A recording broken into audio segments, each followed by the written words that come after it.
আমি শেষে ভজহরি মান্না, ইস্তাম্বুল গিয়ে জাপান কাবুল গিয়ে শিখেছি সহজেই রান্না।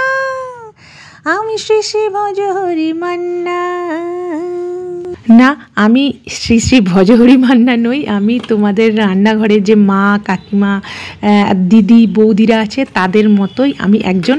তো আমি যেমন করি তোমরাও ঠিক একই করো, কিন্তু আমি তোমাদের সাথে শেয়ার করছি আমার রান্না। তো আজকে লাঞ্চে বানিয়েছি না হাঁসের ডিম কষা, তার সাথে একটা মিক্স ভেজিটেবল করলা সেদ্ধ, এসব তো আছে, কিন্তু আজকে মেন মেনু হচ্ছে এটা। তো প্রথমে তো দেখতেই পেলে ডিমগুলো একটু লবণ দিয়ে সেদ্ধ করে নিলাম, তারপরে লবণ হলুদ রেড চিলি পাউডার ভালো করে মাখিয়ে ডিমগুলোকে ভেজে নিলাম। তেলের মধ্যে যথারীতি জিরে শুকনো লঙ্কার একটা এলাচ ফাটিয়ে দিয়ে পেঁয়াজ কুচনোগুলোকে ভালো করে ভেজে নেব একটু লবণ হলুদ দিয়ে।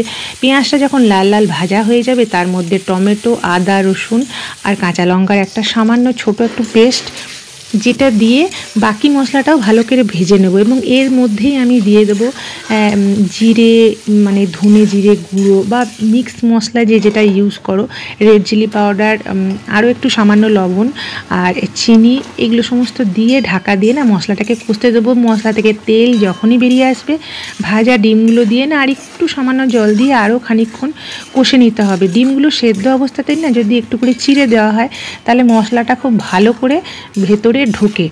তো যেভাবে যতটুকু কষানো হবে, তারপর যেমন তুমি ঝোল খাবে, যদি কারি খাও ডাল থাকে তাহলে একটু কারি কারি, আর যদি ঝোল খাও তাহলে জলটা বেশি দিতে হবে। জলটা কিন্তু অবশ্যই একটু গরম জল দেবে, ঈষদুষ্ণ গরম মশলা দিয়ে।